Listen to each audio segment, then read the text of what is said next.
ഇപ്പം അടുത്ത് ഗസയിലേക്ക് ഒരു അമേരിക്കൻ മാധ്യമ പ്രവർത്തക യാത്ര ചെയ്യാൻ, അവർ ക്രൈസ്തവയാണ്, യുവതിയാണ്, മാധ്യമ പ്രവർത്തകയാണ്. UNOയുടെ മാധ്യമ പ്രതിനിധിയായി ഫലസ്തീനിൽ അവിടുത്തെ മുസ്ലിംകളുടെ കൂടെ ഒരു മാസം കഴിയാൻ അവർക്ക് അവസരമുണ്ടായി. അപ്പം ഫലസ്തീനിലെ ഇപ്പോഴുള്ള ജനതയുടെ അവസ്ഥ നമ്മൾക്കൊക്കെ ഫലസ്തീനിൽ പോയിട്ടില്ലെങ്കിൽ പോലും പകൽ വെളിച്ചം പോലെ സുതരാം സുവ്യക്തമാണ്. അവർക്ക് ഭക്ഷണമില്ല, അവർക്ക് വസ്ത്രമില്ല, അവർക്ക് പാർപ്പിടമില്ല, അവർക്ക് ആഹരിക്കാൻ ആഹാരങ്ങളില്ല, അവർക്ക് പാനം ചെയ്യാൻ പാനീയമില്ല, അവരുടെ കൂടെ ഉറ്റവരില്ല, അവരുടെ കൂടെ ഉടയവരില്ല. അവർ കണ്ടയിടത്തൊക്കെ കയറി കിടക്കുന്ന ആളുകളാണ്. പക്ഷെ പരുപരുത്ത ജീവിത യാഥാർത്ഥ്യങ്ങളോട് അവർ പൊരുത്തപ്പെട്ട് കഴിഞ്ഞു എന്നർത്ഥം. അപ്പൊ ഈ അമേരിക്കൻ മാധ്യമ പ്രവർത്തകയായ ക്രൈസ്തവ വനിത ഗസയിൽ അവരുടെ മാധ്യമ പ്രവർത്തനത്തിന്റെ ഭാഗമായിട്ട് ഒരു മാസം താമസിച്ചപ്പോൾ അവർക്ക് അവരുടെ ജീവിതത്തിൽ കിട്ടിയ ഏറ്റവും വലിയ അസറ്റ് എന്ന് പറയുന്നത്, എങ്ങനെയാണ് ഫലസ്തീനിലെ മുസ്ലിങ്ങൾ ഇത്രയും വലിയ ദുരിത പേമാരിയുടെ പെയ്ത്ത് അവരുടെ തലയ്ക്ക് മുകളിൽ ഇങ്ങനെ വർഷിച്ചു കൊണ്ടിരിക്കുമ്പോഴും ആത്മഹത്യ ചെയ്യാതെ പിടിച്ചു നിൽക്കുന്നതിൻ്റെ കാരണം എന്താണ്? അവർക്ക് ഒരു നിലക്കും മനസ്സിലാകുന്നില്ല. നമ്മളെ നാട്ടിലൊക്കെ ഇപ്പോൾ ആത്മഹത്യ എന്ന് പറഞ്ഞാൽ കട്ടൻ ചായ കുടിക്കുന്ന ലാഘവത്തോടെ മനുഷ്യൻ ആത്മഹത്യ ചെയ്യുന്നൊരു കാലമാണ്. ഇപ്പം അടുത്താണ് വണ്ടാനം മെഡിക്കൽ കോളേജിലെ മോർച്ചറി അറ്റൻഡറായ വി വിമൽ, അദ്ദേഹത്തിൻ്റെ ഒരു ഫേസ്ബുക്ക് പോസ്റ്റ് ഉണ്ടായിരുന്നു. കേരളത്തിൻ്റെ വിദ്യാഭ്യാസ മന്ത്രിയോട് വി വിമൽ ഇങ്ങനെ പറയുകയാണ്: പ്രിയപ്പെട്ട വിദ്യാഭ്യാസ മന്ത്രി, വളരെ അടിയന്തരമായിട്ട് കേരളത്തിൻ്റെ UP ക്ലാസ് മുതൽ മുകളിലേക്കുള്ള എല്ലാ ക്ലാസ്സുകളിലെയും ആൺകുട്ടികളും പെൺകുട്ടികളുമായ സകല വിദ്യാർത്ഥികൾക്കും അടിയന്തരമായിട്ട് മനഃശാസ്ത്ര കൗൺസിലിംഗ് ക്ലാസ് പാഠ്യപദ്ധതിയിൽ നിർബന്ധമായും ഉൾപ്പെടുത്തണം. ആരാ പറയുന്നത്? ആലപ്പുഴയിലെ വണ്ടാനം മെഡിക്കൽ കോളേജിലെ മോർച്ചറിയുടെ അറ്റൻഡറായ ഒരു ശരാശരി സാധാരണ തൊഴിലാളി. എന്തിനാ അദ്ദേഹം അത് പറയുന്നത്? ഈ 2 വർഷത്തിൻ്റെ ഇടയിൽ വണ്ടാനം മെഡിക്കൽ കോളേജിൽ ഞാൻ ജോലി ചെയ്യുന്ന മോർച്ചറിയുടെ പോസ്റ്റ്മോർട്ടം ടേബിളിൻ്റെ മുകളിലേക്ക് ഉയർത്തപ്പെട്ട മൃതദേഹങ്ങളിൽ ഏറിയ കൂറും കൊച്ചുകുട്ടികളുടെ ഭൗതിക ശരീരമായിരുന്നു. അത് 11 വയസ്സുകാരിയായ പെൺകുട്ടിയുടെ ശരീരം, 12 വയസ്സുകാരനായ ആൺകുട്ടിയുടെ ശരീരം. ഈ കുട്ടികളൊക്കെ മരിച്ചത്, അല്ലെങ്കിൽ ഈ കുട്ടികളുടെയൊക്കെ ഭൗതിക ശരീരം വയറ് കീറി പോസ്റ്റ്മോർട്ടം നടത്തിയത് എന്തിൻ്റെ പേരിലാണ്? ആക്സിഡന്റ് സംഭവിച്ച് മരിച്ചതാണോ? മാരക രോഗം വന്നിട്ട് മരണപ്പെട്ടതാണോ? അതൊന്നുമല്ല, അവർ ആത്മഹത്യ ചെയ്തതാണ്. അപ്പൊ കൊച്ചുകുട്ടികൾ ആത്മഹത്യ ചെയ്യുന്ന കാലം. എന്താ കാരണം? അച്ഛനൊന്ന് ശകാരിച്ചതാണ്, ഉമ്മ ഒന്ന് വഴക്കു പറഞ്ഞതാണ്. അപ്പൊ ജീവിതത്തിലെ ചെറിയ ചെറിയ പരിക്കുകളെ പോലും താങ്ങാൻ കഴിയാത്ത ബാലിശമായ ഹൃദയം പേറിയിട്ടാണ് ഇന്ന് നമ്മുടെ കുട്ടികളൊക്കെ ജീവിച്ചുകൊണ്ടിരിക്കുന്നത്. അപ്പൊ ആത്മഹത്യ ലോകത്ത് പെരുകിക്കൊണ്ടിരിക്കുകയാണ്. ആത്മഹത്യ നമ്മളെ കുട്ടികൾക്കിടയിലൊക്കെ അത് വർദ്ധിച്ചുകൊണ്ടേയിരിക്കുകയാണ്. അപ്പൊ ലോകത്ത് ഇത് സാർവത്രികമായിട്ട് സംഭവിച്ചുകൊണ്ടിരിക്കുകയാണ്. എന്നിട്ടും ഫലസ്തീനിൽ അതൊന്നും നടക്കുന്നില്ല. അപ്പൊ നമ്മളെ കുട്ടികൾ, അല്ലെങ്കിൽ നമ്മുടെ ചെറുപ്പക്കാരികൾ ഇവരൊക്കെ ആത്മഹത്യ ചെയ്യാനുള്ള പ്രധാനപ്പെട്ട കാരണം ചിലപ്പോൾ ദാരിദ്ര്യമാവാം, തൊഴിലില്ലായ്മയാവാം, അല്ലെങ്കിൽ മികച്ച ജോലി കിട്ടാത്തതാവാം, ജീവിതത്തിലെ ഉറ്റവര് ഉടയവര് മരണപ്പെട്ടതാവാം. അങ്ങനെ പല കാരണങ്ങളാണ്. എന്നാൽ ഇതിൻ്റെയൊക്കെ ഏറ്റവും എക്സ്ട്രീം ലെവലാണ് ഫലസ്തീനിലെ ഗസയിൽ, ഖാൻ യൂണിസിൽ, റാമല്ലയിൽ, വെസ്റ്റ് ബാങ്കിൽ ഒക്കെ നമ്മൾ കണ്ടുകൊണ്ടിരിക്കുന്നത്. അവിടെയൊന്നും ആത്മഹത്യയില്ലല്ലോ.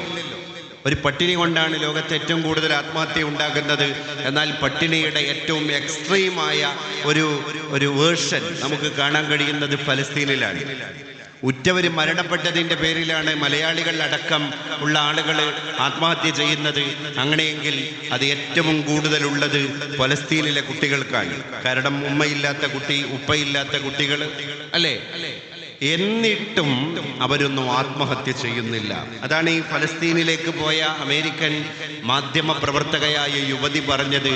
Have you found anyone committed suicide in Gaza even though in this great hunger? ലോകത്തെ ഇത്രയും ഭീകരമായ ആൻഡ് പോവർട്ടി, ലോകത്തെ ഇത്രയും വലിയ ഭീകരമായ ദാരിദ്ര്യവും പട്ടിണിയും അലട്ടിക്കൊണ്ടിരുന്നിട്ടും ഗസയിലെ ഒരു യുവതിയോ ഒരു യുവാവോ ഇത്ര കാലമായിട്ട് ആത്മഹത്യ ചെയ്തിട്ടില്ല. Even though is in this great hunger, ഇത്രയും വലിയ ഭീകരമായ ദാരിദ്ര്യത്തിന്റെ ഇടയിലും ഗസയിലെ ഒരാളും ആത്മഹത്യ ചെയ്യുന്നില്ലല്ലോ. Because of spiritual capacity, not the material capacity. അത് എന്തുകൊണ്ടാണ്? അത് സ്പിരിച്വൽ കപ്പാസിറ്റി കൊണ്ടാണ്, ആത്മീയമായ ശക്തി കൊണ്ടാണ്, മെറ്റീരിയൽ കപ്പാസിറ്റി കൊണ്ടല്ല. അപ്പം അത് നമുക്ക് നമ്മളെ കണ്ടെത്തുവാനുള്ള ഏറ്റവും വലിയൊരു ഊർജമാണ്. നാം നമ്മളെ കണ്ടെത്തുകയാണ്, നാം നമ്മളിലേക്കുള്ള തീർത്ഥാടനം നടത്തിക്കൊണ്ടിരിക്കുകയാണ് എന്നർത്ഥം. അതുകൊണ്ടാണ് നബി സല്ലല്ലാഹു അലൈഹി വസല്ലം തങ്ങൾ ദുആ ചെയ്യാൻ പറഞ്ഞത് നമ്മളോട്, അല്ലാഹുമ്മ ഹബ്ബിബ് ഇലൈനൽ ഈമാൻ വസയ്യിൻഹു ഫീ ഖുലൂബിനാ വകർരിഹ് ഇലൈനൽ കുഫ്റ വൽ ഫുസൂഖ വൽ നിസ്യാൻ വജഅൽനാ മിനർ റാഷിദീൻ. അല്ലാഹുവേ തമ്പുരാനെ, ഹബ്ബിബ് ഇലൈനൽ ഈമാൻ, ഈമാനിനെ ഞങ്ങളിലേക്ക് പ്രേഷ്ടകരമാക്കി തരണേ അല്ലാഹ്. വസയ്യിൻഹു ഫീ ഖുലൂബിനാ, ആ ഈമാനിനെ ഞങ്ങളുടെ ഹൃദയത്തിലേക്ക് വളരെ ഭംഗിയുള്ള, വളരെ മനോഹരമായ ഒരു പ്രതിഭാസമാക്കി നീ തീർത്ത് തരണേ അല്ലാഹ്. വകർരിഹ് ഇലൈനൽ കുഫ്റ വൽ ഫുസൂഖ വൽ നിസ്യാൻ. അല്ലാഹുവേ, മതനിഷേധത്തെ, തിന്മകളെ, കാപട്യങ്ങളെ ഞങ്ങൾക്ക് ഏറ്റവും വെറുപ്പുള്ള വസ്തുക്കളാക്കി നീ മാറ്റിത്തരണേ തമ്പുരാനെ. വജഅൽനാ മിനർ റാഷിദീൻ, അങ്ങനെ ഞങ്ങളെ സൽക്കർമ്മകാമികളിൽ, സച്ചരിതരായ പ്രവർത്തനങ്ങളിൽ ഏർപ്പെട്ടുകൊണ്ടിരിക്കുന്ന നിന്റെ അടിമകളിൽ നീ ഞങ്ങളെ ഉൾപ്പെടുത്തി അനുഗ്രഹിക്കണേ തമ്പുരാനെ. ഇപ്പം മുസാഫിർ ഉപ്പാപ്പ എന്ന് പറയുന്ന ഒരു വലിയ മനുഷ്യനെ പറ്റി ചരിത്രത്തിൻ്റെ നാൾവഴികളിലൂടെ നമ്മൾ കണ്ടെത്തുകയാണ്, അന്വേഷിക്കുകയാണ്. ആ ഒരു മനുഷ്യൻ ആധ്യാത്മികമായ ഒരു വലിയ ഒരു നഭോമണ്ഡലത്തിൽ വിരാജിച്ചു കൊണ്ടിരിക്കുന്ന ഒരു ആത്മീയതയുടെ തങ്കത്താരകമാണ്. എങ്ങനെയാണ് ആത്മീയത ഒരു ശക്തിയായി മാറിയത്? Spiritual capacity. ഒരു മനുഷ്യൻ്റെ ഏറ്റവും വലിയ ശക്തി എന്ന് പറയുന്നത് സ്പിരിച്വൽ കപ്പാസിറ്റിയാണ്, മെറ്റീരിയൽ കപ്പാസിറ്റി അല്ല. ഇന്ന് നമ്മളൊക്കെ കയ്യിലുള്ള സാധനം മെറ്റീരിയലിസമാണ്. മെറ്റീരിയൽ കപ്പാസിറ്റി എന്നൊക്കെ പറയുമ്പോൾ നമ്മളെ വാഹനം, നമ്മുടെ വസ്ത്രം, നമ്മളുമായി ബന്ധപ്പെട്ട ഭൗതിക സൗകര്യങ്ങൾ, നമ്മുടെ അനുഗ്രഹങ്ങൾ, നമ്മൾക്കുമായി ബന്ധപ്പെട്ട സുഖലോലുപ ആഡംബരങ്ങൾ, ഇതൊക്കെ അതിന് മെറ്റീരിയൽ കപ്പാസിറ്റിയാണ്. പക്ഷേ സ്പിരിച്വൽ കപ്പാസിറ്റി എന്ന് പറയുന്നത് അത് ആത്മീയതയിലൂടെ കൈവരിച്ചെടുക്കുന്ന ഒരു പ്രതിഭാസമാണ്. എന്ന് പറഞ്ഞാൽ ലോകത്ത് എന്തുണ്ടായാലും അതിനെ ഉൾക്കൊള്ളാൻ കഴിയുക. ഞാൻ ഈ ലോകത്ത് താൽക്കാലികം പാർക്കാൻ വന്നവനാണ്, അതിഥിയാണ്. അതിഥി എന്നുള്ള വാക്ക് സംസ്കൃതത്തിൽ നിന്ന് വന്നതാണ്. തിഥി എന്ന വാക്കിന്റെ അർത്ഥം എന്താണ്? താമസം, ഒരുപാട് കാലം താമസിക്കുക. അതിഥി, താമസമില്ലാത്തവൻ. അപ്പോൾ മലയാള ഭാഷയിൽ തന്നെ ഒരു പദത്തിൻ്റെ കൂടെ ഇപ്പുറത്ത് ആ കൂടി കഴിഞ്ഞാൽ ആദ്യം ഉണ്ടായ അർത്ഥത്തിൻ്റെ വിപരീത അർത്ഥമാണ്. സത്യത്തിൻ്റെ കൂടെ ആ ചേർക്കുമ്പോൾ അസത്യമായി, ധർമ്മത്തിൻ്റെ കൂടെ ചേർക്കുമ്പോൾ അധർമ്മമായി, ക്രമത്തിൻ്റെ കൂടെ ചേർക്കുമ്പോൾ അക്രമമായി, നീതിയുടെ കൂടെ ചേർക്കുമ്പോൾ അനീതിയായി, തിഥിയുടെ കൂടെ ചേർക്കുമ്പോൾ അതിഥിയായി. അങ്ങനെയാണ് നമ്മളൊക്കെ അതിഥിയായത്. മലപ്പുറത്ത് നിന്ന് വന്ന ഞാൻ മാത്രമല്ല ഇവിടെ അതിഥി. എനിക്ക് 11 മണിക്കുള്ള ട്രെയിനിന് തിരിച്ചു പോകാനുള്ള ആളാണ് എന്ന അർത്ഥത്തിൽ ഇവിടെ നിൽക്കുമ്പോൾ നിങ്ങളുടെയൊക്കെ ഭാഷയിൽ ഞാനൊരു അതിഥിയാണ്. പക്ഷെ നമ്മളെല്ലാവരും ഈ ദുനിയാവിലെ അതിഥിയാണ്, തിഥിയില്ലാത്തവനാണ്. There is no time and I have miles to go before I sleep. ഞാൻ ഉറങ്ങും മുമ്പ് ഒരുപാട് മൈലുകൾ ഓടാനുണ്ട്. ഏതാണ്ട് നമ്മുടെ ഉറക്കം സാക്ഷാൽ ഒടുക്കത്തെ നിദ്ര, അവസാന ശയനം.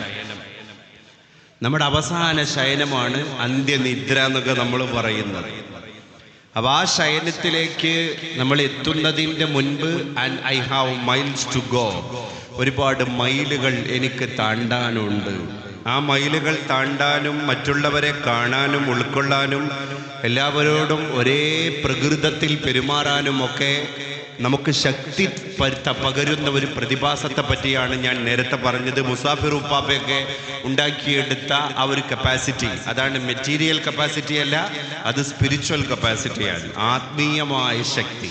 ഇന്ന് ഒരു മനുഷ്യൻ ഏറ്റവും കൂടുതൽ ദാഹപരവശനായി കൊണ്ടിരിക്കുന്നത് ആത്മീയതയ്ക്ക് വേണ്ടിയാണ്. അതെവിടെയാ കിട്ടുക അല്ലേ? ഒരു തീർത്ഥാടകനെ പോലെ ഇംഗ്ലീഷുകാർ അലഞ്ഞു തിരിയുന്നത് നമ്മൾ കണ്ടിട്ടില്ലേ? മലയാളികൾ അലഞ്ഞു തിരിയുന്നത് നമ്മൾ കണ്ടിട്ടില്ലേ? എന്തിനാണ്?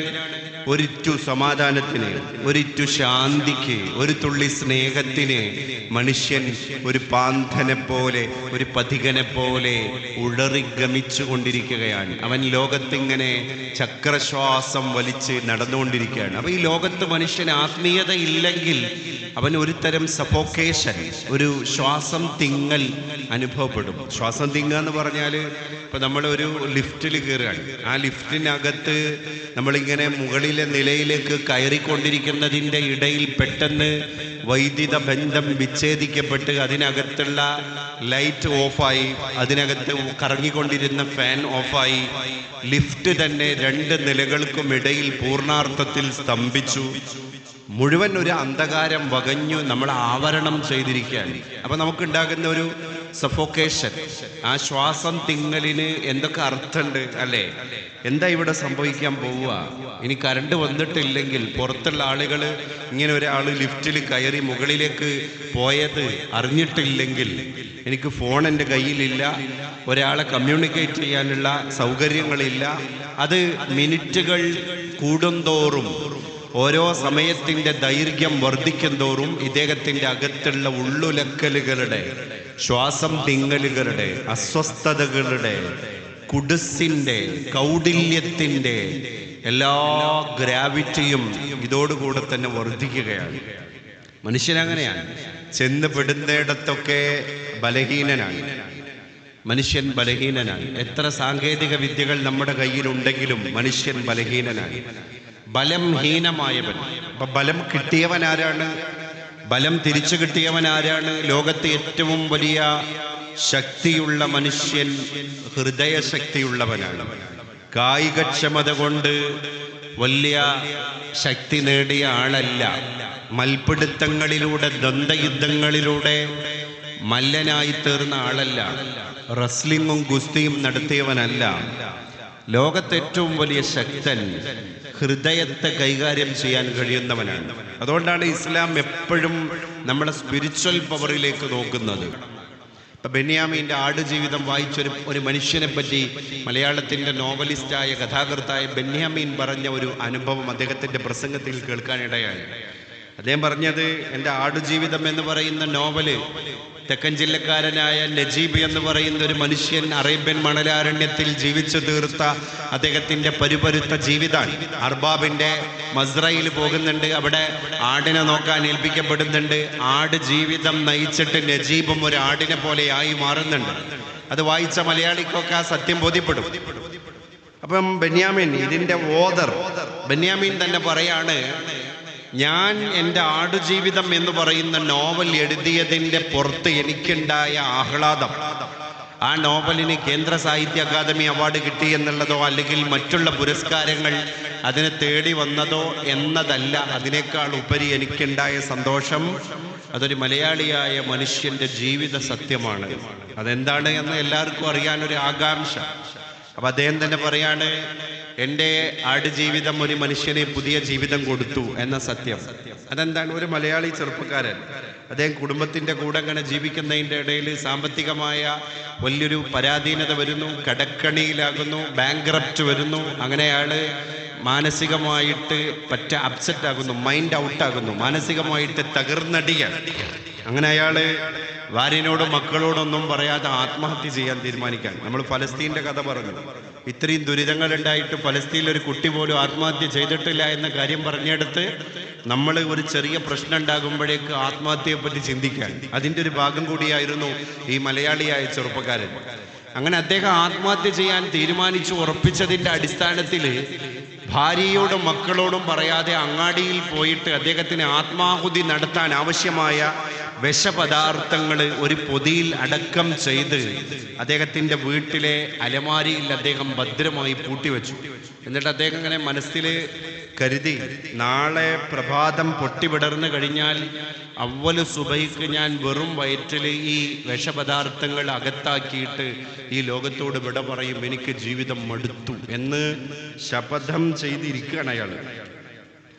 അങ്ങനെ അന്ന് രാത്രി അദ്ദേഹം ഭാര്യയുടെയും മക്കളുടെയും കൂടെ ഉറങ്ങാൻ പോയില്ല. കാരണം നേരം വെളുത്താൽ ആത്മഹത്യ ചെയ്യാൻ തീരുമാനിച്ചല്ലേ, ഇനി അവരുടെ കൂടെ പോയി കിടന്നിട്ട് കാര്യമില്ലല്ലോ. അങ്ങനെ അദ്ദേഹം അതേ വീട്ടിൻ്റെ മറ്റൊരു ശൂന്യമായ മുറിയിൽ പോയിട്ട് കിടക്കുകയാണ്. നേരം വെളുപ്പിക്കണമല്ലോ, നേരം വെളുത്തിട്ടാണല്ലോ ആത്മഹത്യ ചെയ്യാൻ തീരുമാനിച്ചത്. അതിൻ്റെ അടിസ്ഥാനത്തിൽ അവിടെ പോയി ഇങ്ങനെ ഇരുന്നപ്പോൾ ആ റൂമിൻ്റെ മേശപ്പുറത്ത് അദ്ദേഹം ഒരു പുസ്തകം കണ്ടു. അതാണ് ഈ പറഞ്ഞ ഈ ബെന്യാമിൻ്റെ ആടുജീവിതം എന്ന് പറയുന്ന നോവൽ. അപ്പം അദ്ദേഹം ഒരു 15 മിനിറ്റ് ഒന്ന് വായിക്കാമെന്ന് വിചാരിച്ചു തുടങ്ങിയതാണ്. പക്ഷേ ആ വായന അദ്ദേഹത്തെ അത് പൂർത്തീകരിക്കാൻ, ഒറ്റ ഇരിപ്പിൽ അത് പൂർത്തിയാക്കാൻ പ്രേരിപ്പിച്ചു. അങ്ങനെ അദ്ദേഹം ആ ഇരുന്ന ഇരിപ്പിൽ ബെന്യാമിൻ്റെ ആടുജീവിതം വായിച്ചു തീർത്തപ്പോൾ അതിൻ്റെ ഒരു ആന്തോളനം അദ്ദേഹത്തിൻ്റെ മനോമുകുരങ്ങളിലേക്ക് ഇങ്ങനെ ആളിപ്പടർന്നു. ഇതൊരു മനുഷ്യൻ്റെ ജീവിതമാണല്ലോ പടച്ചോനെ, ഇത് കള്ളക്കഥയല്ലല്ലോ, ഇത് വ്യാജ നിർമ്മിതിയല്ലല്ലോ. എങ്കിൽ ഞാനും നജീബിനെ പോലൊരു മനുഷ്യനല്ലേ? നജീബ് അറേബ്യൻ മണലാരണ്യത്തിൽ ജീവിച്ച് തീർത്ത ജീവിതത്തിൻ്റെ സാഹസങ്ങളുടെ 1/4 പോലും വരില്ലല്ലോ എൻ്റേത്. പിന്നെ എന്തിനാണ് നജീബ് ആത്മഹത്യ ചെയ്തില്ലല്ലോ, എന്തിനാ ഞാൻ ആത്മഹത്യ ചെയ്യാൻ തീരുമാനിക്കുന്നത്? അങ്ങനെ ആ വായന പൂർത്തീകരിച്ച് അദ്ദേഹം ചെയ്ത ആദ്യത്തെ പ്രവൃത്തി എന്താണ്? അദ്ദേഹം നാളെ രാവിലെ ആത്മഹത്യ ചെയ്യാൻ ഉപയോഗിക്കണം എന്ന് തീരുമാനിച്ച് അലമാരിയിൽ പൂട്ടിവെച്ച ഈ പാക്കറ്റ് വിഷപദാർത്ഥം എടുത്തിട്ട് ആരും അറിയാതെ വെളിയിലേക്ക് പോയി അത് കുപ്പത്തൊട്ടിയിലേക്ക് യാതൊരു ലാഞ്ചനയുമില്ലാതെ വലിച്ചെറിയാൻ. എന്നിട്ട് അദ്ദേഹം പിന്നെ തിരിച്ചു വരുന്നുണ്ട്. ബെന്യാമീൻ അതിനെപ്പറ്റി പറയുന്നത് അദ്ദേഹത്തിൻ്റെ വീട്ടിലേക്ക് എന്നല്ല, ജീവിതത്തിലേക്ക് എന്നാണ്. അത് യാഥാർത്ഥ്യം കൂടിയാണ്. അങ്ങനെ ഭാര്യയും മക്കളും കിടക്കുന്ന മുറിയിൽ പോയി അവരെ കെട്ടിപ്പിടിച്ച് വാരി പുണർന്നിട്ട് അദ്ദേഹം അങ്ങനെ രണ്ടാമതൊരു ജീവിതം ജീവിക്കുകയുണ്ട്. രണ്ടാമത് ജീവിതം എന്ന് പറയാം, കാരണം ജീവിതം അവസാനിപ്പിക്കാൻ തീരുമാനിച്ചൊരു മനുഷ്യനാണ് അദ്ദേഹം. നമ്മളെപ്പോഴും നമ്മളെ നിഅമത്തുകളെ കുറവായി കാണുന്നത് എപ്പോഴാണ്? പണ്ടൊരു ടീച്ചർ സ്കൂളിലെ ബ്ലാക്ക് ബോർഡിൽ ഒരു വൈറ്റ് ചോക്ക് എടുത്തിട്ട് ഒരു കുറിയ വര വരച്ചു. എന്നിട്ട് കുട്ടികളോട് പറഞ്ഞു, മക്കളെ, ഞാൻ ഈ വരച്ച വരയെ ഈ വരയുടെ ഏതെങ്കിലും ഒരു ഭാഗത്ത് സ്പർശിക്കാതെ, ഇതിന് പരിക്കേൽപ്പിക്കാതെ നിങ്ങൾ ചെറുതാക്കുമ്പോൾ നിങ്ങൾ വളരെ ശ്രദ്ധിക്കേണ്ടത്, ഞാൻ വരച്ച വരയ്ക്ക് ഒരു പോറലേൽക്കാൻ പാടില്ല. ഇതിൻ്റെ ഏതെങ്കിലും അറ്റം നിങ്ങൾ മായ്ച്ചു കളയാൻ പാടില്ല, ഇതിൽ തൊടാൻ പാടില്ല. ഞാൻ വരച്ച വരയിൽ തൊടാതെ, ഇതിനെ മായ്ക്കാതെ ഞാൻ ഈ ചോക്ക് കൊണ്ട് ഈ കറുത്ത ബോർഡിൽ വരച്ച നേർരേഖയെ നിങ്ങളൊന്ന് ചെറുതാക്കണം. എല്ലാ കുട്ടികളും പരാജയം പങ്കുവച്ച് പഞ്ചപുച്ഛ മടക്കിയപ്പോൾ പിന്നിൽ നിന്നൊരു കുട്ടി എണീറ്റ് വന്നിട്ട് പറഞ്ഞു, ടീച്ചറെ, ആ ചോക്കിങ് തരുമെന്ന്. ടീച്ചർ വരച്ച വര ചെറുതാക്കണമെങ്കിൽ ഡസ്റ്ററാണല്ലോ ചോദിക്കേണ്ടത്. പക്ഷെ കക്ഷി ചോദിച്ചത് ചോക്കാണ്. ടീച്ചർ യാതൊരു ആലസ്യമില്ലാതെ ചോക്ക് കൊടുത്തപ്പോൾ ആ കുട്ടി ടീച്ചർ വരച്ച വരയുടെ നേരെ മുകളിലായിട്ട് അതിനേക്കാൾ വലിപ്പമുള്ള ഒരു വലിയ വര വരച്ചു. എന്നിട്ട് അവൻ ക്ലാസ്സിൽ പോയിരുന്നു. എന്നിട്ട് അവിടെ നിന്ന് അവൻ ധീരനായി വിളിച്ചു പറഞ്ഞു, ഇപ്പൊ ടീച്ചർ വരച്ച വര ചെറുതായില്ലേ? ഞാൻ വരച്ച ദീർഘമായ വരയിലേക്ക് ചേർത്ത് നോക്കിയപ്പോൾ ടീച്ചറുടെ വര ചെറുതായില്ലേ? അപ്പൊ ടീച്ചർ ശാന്തയായി കൈയടിച്ചു, കുട്ടികളും കൈയടിച്ചു. അതായിരുന്നു ശരി. നമ്മൾ ജീവിതത്തിലെ ശരിയെ കണ്ടെത്താൻ നമ്മളെ ജീവിതത്തെ മാത്രം പാകപ്പെടുത്തിയാൽ പോരാ, നമ്മളെക്കാൾ കഷ്ടപ്പെടുന്ന വലിയ വലിയ പ്രതിസന്ധിയുള്ള ആളുകളുടെ ജീവിതത്തെ കണ്ടെത്തുക കൂടി വേണം. അതാണ് ഇസ്ലാമിൻ്റെ സൈക്കോളജി. സോഷ്യലാകണം. അതുകൊണ്ടാണ് ജമാഅത്ത് നിസ്കാരത്തിന് 27 ഇരട്ടി പ്രതിഫലം ഇസ്ലാം കൊടുത്തത്. എന്തിനാണ്? ഒറ്റക്ക് വീട്ടിൽ നിന്ന് മുസല്ലയിട്ട് നിസ്കരിച്ചാൽ നിസ്കാരാവൂലേ? ആവും. ഫർളായ നിസ്കാരം അദാ ആയിട്ട് തന്നെ നിങ്ങൾ നിർവഹിച്ചു, അല്ലാഹുവിന്റെ ചോദ്യത്തിൽ നിന്ന് നിങ്ങൾ രക്ഷപ്പെട്ടു. പക്ഷേ 27 ഇരട്ടി പ്രതിഫലം നിങ്ങൾക്ക് സ്വായത്തമാക്കാൻ കഴിഞ്ഞിട്ടില്ല. അതെവിടെയാണ്? അത് ജമാഅത്തായ നിസ്കാരത്തിലാണ്. നിങ്ങൾ സഫുകൾ ശരിയാക്കി മടമ്പൊപ്പിച്ച് നിങ്ങൾ സഫ് കെട്ടി നിസ്കരിക്കണം. നിങ്ങളുടെ കാലുകൾക്ക് ചുമലുകൾക്കിടയിലുള്ള വിടവുകൾ നിങ്ങൾ നികത്തണം. ഫഇന്ന തസ്വിയത സുഫൂഫി മിൻ തമാമിസ് സ്വലാത്ത്. സഫുകൾ ശരിയാക്കുക എന്ന് പറഞ്ഞാൽ അത് നിസ്കാരത്തിന്റെ ജമാഅത്ത്, നിസ്കാരത്തിന്റെ പൂർത്തീകരണമാണ്. ഇസ്ലാം മനുഷ്യനെ സോഷ്യലാകാൻ ഇങ്ങനെ പ്രേരിപ്പിക്കാൻ. സോഷ്യലാകണതിൻ്റെ കൂടെ എല്ലാവരും പോയിട്ടാണല്ലോ സുജൂദ് ചെയ്യുന്നത് അല്ലേ? ഇന്നക ലൻ തസ്ജുദ സുജൂദ ഇല്ലാ റഫഅകല്ലാഹു ബിഹാ ദറജ. നീ ഒരൊറ്റ സുജൂദും ഭൂമിയിൽ ചെയ്യുന്നില്ല, ആ ഒരു സുജൂദ് കാരണം അല്ലാഹു തആല നിന്റെ ദറജ ഉയർത്തിയിട്ടല്ലാതെ. അപ്പോൾ ഓരോ സുജൂദിലും നമ്മുടെ സ്ഥാനം ഇങ്ങനെ ഉയരേണ്ടതാണ്. നമ്മൾ ചെറുതാവുകയാണല്ലോ. അലി റളിയല്ലാഹു അൻഹുവിനോട് ഒരാൾ വന്ന് ചോദിക്കേണ്ട, അലിയാർ ഇമാം അലി തങ്ങളെ, എന്താണ് അല്ലാഹു തആല ഒരു നിസ്കാരത്തിന്റെ ഒരു റക്അത്തിൽ തന്നെ നമുക്ക് 2 സുജൂദ് നിർബന്ധമാക്കിയത്? ഇഅ്തിദാൽ ഒന്നല്ലേ ഉള്ളൂ, ഒരു റക്അത്തിൽ റുകൂഅ് ഒന്നല്ലേ ഉള്ളൂ, എന്തിനാണ് അലി തങ്ങളെ സുജൂദ് അല്ലാഹു തആല 2 തന്നത്? അതിന്റെ ലോജിക്ക് എന്താണ്? അലി റളിയല്ലാഹു അൻഹു പറഞ്ഞു കൊടുക്കാണ്, അതിൽ വലിയൊരു ഫൽസഫ കിടക്കുന്നുണ്ട്, വലിയൊരു ചിന്ത മറിഞ്ഞു കിടക്കുന്നുണ്ട്. നമ്മൾ ഒരു നിസ്കാരത്തിന്റെ ഒരു റക്അത്തിൽ തന്നെ 2 സുജൂദ് ചെയ്യുന്നുണ്ട്. അപ്പൊ ആദ്യത്തെ സുജൂദിലേക്ക് നമ്മൾ പോകുമ്പോൾ അള്ളാഹു നമുക്ക് നൽകുന്ന ചിന്ത, നീ മണ്ണാണ്.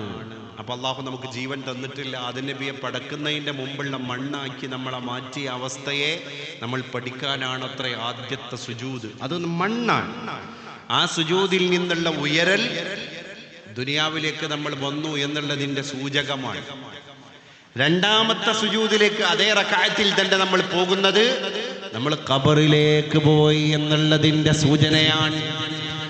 ആ രണ്ടാമത്തെ സുജൂദിൽ നിന്ന് നമ്മൾ ഉയർന്നു എന്നുള്ളത് ഖബറിൽ നിന്ന് നമ്മൾ മഹ്ശറയിലേക്ക് എത്തി എന്നുള്ളതിന്റെ സൂചകമാണ്. ഹിയ ദുനിയാ അഖല്ലു മിനൽ ഖലീലി വഅശിഖുഹാ അദല്ലു മിനദ്ദലീലി. ഈ ദുനിയാവ് കുറഞ്ഞതിൽ വെച്ച് ഏറ്റവും കുറഞ്ഞതാണ്. അതുകൊണ്ട് നമ്മൾ മണ്ണോട് ചേരേണ്ടവൻ, മണ്ണായി കഴിഞ്ഞതിന്റെ ശേഷം നാളെ മഹ്ശറയിൽ ഉയർത്തെഴുന്നേൽപ്പിക്കപ്പെടേണ്ടവൻ. നിബിധങ്ങൾ മറ്റൊരിടത്ത് പറഞ്ഞിട്ടുണ്ട്, യമൂത്തുൽ ഇൻസാനു അലാ മാ ആശ അലൈഹി. ഏതൊരു മനുഷ്യനും മരണപ്പെടുന്നത് അവൻ എങ്ങനെ ജീവിച്ചോ അതുപ്രകാരമാണ്. വയുഹ്ശറു അലാ മാ മാത അലൈഹി. അവൻ എങ്ങനെയാണോ മരണപ്പെട്ടത് അതുപ്രകാരമാണത്രേ നാളെ മഹ്ശറയിൽ അവൻ ഉയർത്തെഴുന്നേൽപ്പിക്കപ്പെടുന്നത്. ഒരാൾ എങ്ങനെയാണോ മരണപ്പെട്ടത് അതേ കണ്ടീഷനിലാകും നാളെ മഹ്ശറയിൽ അയാൾ എണീറ്റ് വരാൻ. ഇതൊന്നും ഇപ്പം മിഥ്യയല്ലല്ലോ. ഇത് ഏതെങ്കിലും എന്താ പറയാ പഞ്ചതന്ത്ര കഥകളല്ലല്ലോ. മഹ്ശർ എന്ന് പറഞ്ഞാൽ, ഖബർ എന്നൊക്കെ പറഞ്ഞാൽ നമ്മളെ കണ്ണിൻ്റെ മുന്നിലേക്ക് മരണത്തോടുകൂടെ പിന്നെ നമ്മൾ അഭിമുഖീകരിക്കാൻ പോകുന്ന യാഥാർത്ഥ്യങ്ങളാണ് എന്ന് അരക്കെട്ടുറപ്പിക്കാനാണ് നമ്മളെ ഇത്തരത്തിലുള്ള കൂടിച്ചേരൽ. എല്ലാ വെള്ളിയാഴ്ചയും ജുമാക്ക് വേണ്ടി പള്ളിയിലേക്ക് വെള്ളിയാഴ്ച ഫ്രൈഡേയിൽ ഒരു നോട്ടീസിന്റെ അകമ്പടി പോലും ഇല്ലാതെ ഈ മുഴുവൻ ആളുകളും കുട്ടികളടക്കം എത്തിച്ചേർന്ന് ജുമാ ജമാഅത്തിൽ അറ്റൻഡ് ചെയ്യുന്നത് എന്തിനാണ്? ഇമാം സാഹിബ് 4 റക്അത്തുള്ള ളുഹർ നിസ്കാരത്തെ അവിടെ 2 റക്അത്താക്കിയിട്ട് ബാക്കി 2 റക്അത്തിന്റെ സ്ഥാനത്ത് ഖത്തീബ് സാഹിബ് മിമ്പർ എന്ന് പറയുന്ന പീഠത്തിന്റെ മുകളിലേക്ക് കയറിയിട്ട് 2 പ്രഭാഷണം, ചെറിയ 2 പ്രസംഗം അറബിയിൽ. ആ 2 പ്രസംഗം 2 റക്അത്തിന്റെ സ്ഥാനത്താണ്. അൽ ഖുതുബത്തു തഖൂമു മഖാമ റക്അതൈനി മിനൽ ഫറദ്. നിങ്ങൾ ഇതേ ളുഹറിന്റെ നേരത്ത് നിസ്കരിച്ച ബാക്കിയുള്ള ഈ 6 ദിവസത്തെ നിസ്കാരത്തിന്റെ ളുഹർ എന്ന് പറയുന്ന നിസ്കാരത്തിന്റെ 4 റക്അത്തിന്റെ സ്ഥാനത്ത് ഇന്ന് വെള്ളിയാഴ്ച അതേ സമയം നിങ്ങൾ പള്ളിയിൽ വന്നു ചേർന്നിട്ട് 2 റക്അത്താണ് ഇമാമോട് കൂടെ നിസ്കരിക്കുന്നത്. ബാക്കി 2 റക്അത്തിന്റെ സ്ഥാനത്ത് അൽ ഖുതുബത്തു തഖൂമു മഖാമ റക്അതൈനി മിനൽ ഫറദ്. ഇമാം സാഹിബ് മിമ്പറിൽ കയറി നടത്തുന്ന 2 പ്രഭാഷണങ്ങളാണ് ബാക്കിയുള്ള 2 റക്അത്തിന്റെ സ്ഥാനത്ത് നിൽക്കുന്നത്. അപ്പൊ നമ്മളെ സംബന്ധിച്ചിടത്തോളം വെള്ളിയാഴ്ച ഉള്ള പുരോഹിതന്റെ ഇടവകയിലെ ഇടയലേഖനം എന്ന് പറയുന്ന ഈ ഖതീബിന്റെ ഖുതുബ, അത് 2 റക്അത്തിന്റെ സ്ഥാനത്താണ്. എന്നിട്ട് ഖത്തീബ് സാഹിബിന്റെ ഖുതുബക്ക് സിഹത്ത് ഉണ്ടാകണമെങ്കിലുള്ള നിബന്ധന എന്താണ്? അൽ വസിയ്യത്തു ബിത്തഖ്വ. ഈ 2 പ്രസംഗത്തിലും അദ്ദേഹം വന്നു ചേർന്ന ജനങ്ങളെ, ഞാൻ നിങ്ങളെ അള്ളാഹുവിനെ പേടിച്ച് ജീവിക്കണം എന്ന് വസിയ്യത്ത് ചെയ്യുന്നു എന്ന് പറയാതെ ആ 2 ഖുതുബയും ശരിയാവൂല. ആ 2 ഖുതുബയും ശരിയാവൂല എന്ന് പറഞ്ഞാൽ നമ്മൾ ആ ബാക്കി 2 റക്അത്ത് നമുക്ക് കിട്ടൂല. അപ്പൊ അതിന്റെ അർത്ഥം എന്താണ്? ഈ ജനങ്ങളെ മുഴുവൻ വിളിച്ചു കൂട്ടിയിട്ട് ഇത്തഖുല്ലാഹ ഹഖ്ക തുഖാത്തി, അല്ലെങ്കിൽ ഊസീകും ഇബാദല്ലാഹ് വ ഇയ്യായ ബിത്തഖ്വല്ലാഹ്, നിങ്ങൾ ഈ തന്ന കൽബ് കൊണ്ട് മുകളിൽ ഒരാളുണ്ട് എന്ന പേടിയോടുകൂടെ തന്നെ കുടുംബം പുലർത്തണം. മുകളിൽ ഒരാളുണ്ട് എന്ന പേടിയോടുകൂടെ തന്നെ സോഷ്യൽ മീഡിയ യൂസ് ചെയ്യണം. മുകളിൽ ഒരാളുണ്ട് എന്ന് പേടിയോടുകൂടെ തന്നെ ഒരാളോട് ഒരു വാക്കുച്ചരിക്കണം, ഒരു പ്രവൃത്തി നടത്തണം. അതിനാണ് തഖ്വ എന്ന് പറയുന്നത്. അല്ലാഹു എന്നെ കാണുന്നു, ഞാൻ അവനെ പേടിച്ചിട്ട് സൂക്ഷ്മമായി ജീവിക്കണം. നമുക്ക് ഓരോ രീതിയിലും ഹേർട്ടിംഗ് ആയ വാക്കുച്ചരിക്കാൻ കഴിയൂല. നമ്മൾ അന്യായം ചെയ്യൂല, അന്യായം പ്രവർത്തിക്കൂല, അന്യായം പറയൂല. അതാണ് മുത്തഖി. മുത്തഖി എന്ന് പറയുന്ന മനുഷ്യൻ, ആ മനുഷ്യനാണ് മുത്തഖി എന്ന് പറയാ. ബനീ ഇസ്രായേലിൽ ഒരു മനുഷ്യനുണ്ടായിരുന്നു. അദ്ദേഹം രാത്രിയായി കഴിഞ്ഞാൽ ജോലിയിൽ നിന്നൊക്കെ റിട്ടയർമെന്റിന് ശേഷം അദ്ദേഹം അത്യാവശ്യമൊക്കെ സമ്പത്തുണ്ടാക്കി റിട്ടയറായി. റിട്ടയർമെന്റിന് ശേഷം അദ്ദേഹം ചെയ്ത പണി എന്താ? ഒരുപാട് ദീനാറുകൾ, കെട്ടുകണക്കിന് ദീനാറുകൾ സേവിങ് ബാലൻസ് ആയിട്ട് അദ്ദേഹത്തിന് ഉണ്ടായിരുന്നു. അന്ന് പിന്നെ ഇൻവെസ്റ്റ് ചെയ്യാൻ വലിയ ബിസിനസ് വെഞ്ചേഴ്സോ അല്ലെങ്കിൽ ബാങ്ക് പദ്ധതികളോ അക്കൗണ്ടുകളോ ലോക്കറുകളോ ഒന്നും ഇല്ലല്ലോ. അപ്പൊ സ്വന്തം വീട്ടിലെ സുന്ദൂക്കിൽ തന്നെയാണ് അതൊക്കെ എടുത്തു വെക്കുക. അങ്ങനെ അദ്ദേഹത്തിന്റെ വീട്ടിലെ ഒരു ഭദ്രമായ ഇരുമ്പ് പെട്ടിയിൽ ഇദ്ദേഹത്തിന്റെ ഈ കഴിഞ്ഞ ഗതകാലത്തെ ജോലിയിൽ, ഉദ്യോഗ പദവിയിൽ ഇരുന്നപ്പോൾ അദ്ദേഹം നേടിയെടുത്ത സാലറികളൊക്കെ തന്നെ ഈട്ടിക്കൂട്ടി കെട്ടുകളാക്കിയിട്ട് അദ്ദേഹം അങ്ങനെ എടുത്തു വെച്ചു. ദൈനംദിന ചെലവിന് അദ്ദേഹം ഉപയോഗിക്കുന്നു, ബാക്കിയുള്ളത് അവിടെ ഉണ്ട്. ഇദ്ദേഹം എന്താ ചെയ്യുന്നത്? രാത്രി എല്ലാ ദിവസവും രാത്രി പാതിരാത്രിയിൽ ഒരു വേശ്യാലയ നടത്തിപ്പുകാരിയായ സ്ത്രീയുടെ അടുക്കലേക്ക് പോകുന്നത് ജനങ്ങൾ കാണുന്നുണ്ട്. അത് കഴിഞ്ഞാൽ നേരം പുലരുന്നതിൻ്റെ മുൻപ് പിന്നെ പോകുന്നത് ആ നാട്ടിലെ ഏറ്റവും കുപ്രസിദ്ധിയുള്ള, പ്രസിദ്ധി 2 തരം ഉണ്ടല്ലോ, സുപ്രസിദ്ധിയുണ്ട്, കുപ്രസിദ്ധിയുണ്ട്. കുപ്രസിദ്ധി എന്ന് പറഞ്ഞാൽ വളരെ തിന്മയുടെ വിഷയത്തിലുള്ള തിന്മയുടെ വിഷയത്തിലുള്ള നന്മയുമായി ബന്ധമില്ലാത്ത പ്രസിദ്ധിയാണ്. കുപ്രസിദ്ധ വനം കൊള്ളക്കാരൻ വീരപ്പൻ എന്ന പത്രങ്ങൾ എഴുതാറുള്ളത്. സുപ്രസിദ്ധ വനം കൊള്ളക്കാരൻ എന്ന് എഴുതിയാൽ അത് ഭാഷാപരമായിട്ട് ചെയ്യുന്ന വലിയ അനീതിയാണെന്നാണ്. അപ്പോൾ ഒരു കുപ്രസിദ്ധിയുള്ള മദ്യവിൽപ്പനക്കാരുണ്ടായിരുന്നു, ചാരായ വിൽപ്പനക്കാരൻ. ഈ വേശ്യ സ്ത്രീയുടെ അടുക്കൽ നിന്ന് പിന്നെ ഇദ്ദേഹം പോകുന്നത് ഈ മദ്യഷാപ്പിന്റെ ഉടമയുടെ വീട്ടിലേക്കാണ്. ഇത് 2 ജനങ്ങൾ കാണുന്നുണ്ട്. അങ്ങനെ ഈ മനുഷ്യൻ മരണപ്പെട്ടു പോയപ്പോൾ ഇദ്ദേഹത്തിന്റെ ശേഷക്രിയകൾ ചെയ്യാൻ പോലും നാട്ടിൽ നിന്ന് ഒരാളും ആ വീട്ടിലേക്ക് എത്തിയില്ല. കാരണം അദ്ദേഹം തെമ്മാടിയാണ്. ആ നാട് കണ്ട ഏറ്റവും വലിയ തേവിടിശ്ശിയുടെ വീട്ടിലേക്ക് നിത്യസന്ദർശകനായി പോകുന്ന, മദ്യഷാപ്പുകാരന്റെ നിത്യസന്ദർശകനായ നാട് കണ്ട ഏറ്റവും വലിയ തിന്മയുടെ മൂർത്തിയാണ്. അതുകൊണ്ട് അദ്ദേഹത്തിന്റെ മയ്യത്ത് നിസ്കരിക്കൽ നമ്മുടെ ബാധ്യതയല്ല. അദ്ദേഹം മതമായിട്ട് പുലബന്ധം പോലും ഇല്ലാത്ത മനുഷ്യനാണ്. ഖലീഫ ഹാറൂൺ റഷീദിന്റെ കാലത്തായി ഇൻസിഡന്റ് ഉണ്ടാകുന്നത്. അങ്ങനെ പിന്നെ അത് ഗവൺമെന്റിന്റെ ഉത്തരവാദിത്തമല്ലേ? മയ്യത്ത് നിസ്കരിക്കലും മയ്യത്തിനെ ബറിയൽ പ്രോസസ്സ് നടത്തലൊക്കെ, അതിന്റെ സംസ്കരണ പ്രക്രിയ നടത്തലൊക്കെ ഗവർണറുടെ ഉത്തരവാദിത്തമല്ലേ? അങ്ങനെ ഖലീഫ ഹാറൂൺ റഷീദ് വരുന്നുണ്ട്, അദ്ദേഹത്തിന്റെ ഉദ്യോഗസ്ഥർ വരുന്നുണ്ട്. അപ്പോഴാണ് ഇദ്ദേഹത്തിന്റെ ഭാര്യ കരഞ്ഞിട്ട് പറയുന്നത്, നാട്ടുകാർ ഒരു മനുഷ്യനും എൻ്റെ ഭർത്താവിൻ്റെ മൃതദേഹത്തിലേക്ക് തിരിഞ്ഞു നോക്കിയിട്ടില്ല. കാരണം അവരെൻ്റെ ഭർത്താവിൻ്റെ പ്രത്യക്ഷ ജീവിതമാണ് കണ്ടത്. അദ്ദേഹത്തിൻ്റെ കൽബ് വായിക്കാൻ അവർക്കാർക്കും കഴിഞ്ഞിട്ടില്ല. പക്ഷെ എനിക്കതറിയാം, നല്ല നീയത്തുള്ള അള്ളാഹുവിനെ പേടിയുള്ള മനുഷ്യനാണ്. എൻ്റെ അടുക്കൽ അദ്ദേഹം പറയും, പെണ്ണെ, ഞാൻ ഈ ഈട്ടിക്കൂട്ടി വച്ചിരിക്കുന്ന എൻ്റെ സമ്പാദ്യം മുഴുവൻ നന്മക്ക് വേണ്ടിയാണ്, സ്വതക്കക്ക് വേണ്ടിയാണ്. അങ്ങനെ അദ്ദേഹം ഒരു കെട്ട് പൈസ എടുത്തിട്ട് അന്ന് രാത്രി ഇറങ്ങും. ആ വേശ്യാ സ്ത്രീയുടെ അടുക്കൽ പോയിട്ട് ആ വേശ്യാ നടത്തിപ്പുകാരിയായ സ്ത്രീയോട് പറയും, പെങ്ങളെ, നീ അപരപുരുഷനെ, അന്യനെ പ്രതീക്ഷിച്ച് നേരം വെളുക്കുവോളം കാത്തിരിക്കുന്നത് നിന്റെ സുഖഭോഗം കണ്ടെത്താനല്ല, നിന്റെ ജീവിതത്തിന്റെ നിത്യവൃത്തിക്ക് പണം ഉണ്ടാക്കാൻ വേണ്ടിയാണ്. അതുകൊണ്ട് പരപുരുഷനെ നീ പ്രാപിക്കുന്നതിലൂടെ നീ പ്രതീക്ഷിക്കുന്ന പണം എത്രയാണ്? അപ്പൊ ഇന്നത്തെ രാത്രി 1500 രൂപ എൻ്റെ ലക്ഷ്യമാണ്. ആ ടാർഗറ്റ് അച്ചീവ് ചെയ്താൽ ഞാൻ എൻ്റെ വീടിൻ്റെ വാതിലടക്കും. അപ്പൊ ആ സ്ത്രീക്ക് 1500 ദിർഹം കൊടുത്തിട്ട് ഈ സഹോദരൻ പറഞ്ഞൊരു കാര്യമുണ്ട്, നിനക്ക് കിട്ടേണ്ട പണം കിട്ടി, നീ അതുകൊണ്ട് കുടുംബം പുലർത്തുക, നീ അന്യപുരുഷനെ പ്രതീക്ഷിക്കരുത്. അങ്ങനെ ആ സ്ത്രീ കാരണം ഒരുപാട് പരപുരുഷന്മാര് അവിഹിതങ്ങളിൽ നിന്ന് രക്ഷപ്പെട്ടു. ഈ മനുഷ്യൻ ചെയ്ത ധർമ്മത്തിന്റെ നീയത്തിന്റെ പശ്ചാത്തലം അതായിരുന്നു. അത് കഴിഞ്ഞ് ഷാപ്പുടമയുടെ വീട്ടിലേക്ക് ഇദ്ദേഹം പോയിട്ട് ഇദ്ദേഹം പറയുന്ന ഒരു കാര്യമുണ്ട്, നിന്റെ വാറ്റുചാരായത്തിന്റെ ചഷകത്തിൽ നിന്ന് വാറ്റുചാരായം വിൽപ്പന നടത്തുമ്പോൾ അതിൽ നീ പ്രതീക്ഷിക്കുന്ന ലാഭം എന്താണ്? 2000 ദിർഹം അത് കൊടുക്കുന്നു. എന്നിട്ട് അത് വിലക്ക് വാങ്ങിയിട്ട് അത് ഒഴുക്കി കളയാണ് ഓടയിൽ. ഇദ്ദേഹത്തിന് ചെയ്യാൻ പറ്റുന്ന അദ്ദേഹം ചെയ്യുന്നു. അങ്ങനെ വീട്ടിലേക്ക് വരുന്നു. എന്നിട്ട് ഭാര്യയോട് ഈ കാര്യം പറയുന്നു. ഹാറൂൺ റഷീദ് തങ്ങൾ ഈ വിവരം അറിഞ്ഞപ്പോൾ ജനങ്ങളെ മുഴുവൻ ഒരുമിച്ച് കൂട്ടിയിട്ട് പിന്നെ ശേഷക്രിയാ നടപടികളൊക്കെ നടത്തി എന്നുള്ളതാണ്. അതാണ് നമ്മൾ ഒരിക്കലും പ്രത്യക്ഷത്തിൽ ഒരു വിലയിരുത്തൽ നടത്തി മാർക്കിട്ട് സോഷ്യൽ മീഡിയയിൽ ലൈക്കും ഡിസ്ലൈക്കും കൊടുത്തു കഴിഞ്ഞാൽ എൻ്റെ ഉത്തരവാദിത്തം പൂർത്തിയായി എന്ന് തീരുമാനിക്കേണ്ട ആൾക്കാരല്ല. വലിയ ഉത്തരവാദിത്തമാകുന്ന അമാനത്തിൻ്റെ പൊതി എൻ്റെ റബ്ബിൻ്റെ മഹ്ശറയാകുന്ന കോടതിയുടെ മുറ്റത്ത് ഞാൻ അഴിച്ചിട്ട് എൻ്റെ കണക്കുകൾ ഓരോന്നോരോന്നായി തരതമ ഭേദം കുറിച്ച് പറയാൻ വിധിക്കപ്പെട്ട ആളാണ് ഞാൻ എന്ന ബോധ്യാണ് മിമ്പറിൽ ഖതീബ് പറയുന്ന വാക്കിൻ്റെ അർത്ഥം. ഊസീകും ബിത്തഖ്വല്ലാഹ്. നിങ്ങൾ ഈ പള്ളിമേടയിൽ വന്ന് 10 മിനിറ്റ് ചടങ്ങ് കഴിഞ്ഞ് തിരിച്ചു പോകും. നിങ്ങളെ കയ്യിൽ ഒരു പൊതി ഞാൻ ഏൽപ്പിക്കുകയാണ്. അതെന്താണ്? അൽ വസിയ്യത്തു ബിത്തഖ്വ. അള്ളാഹുവിനെ പേടിച്ച് ജീവിക്കണേ.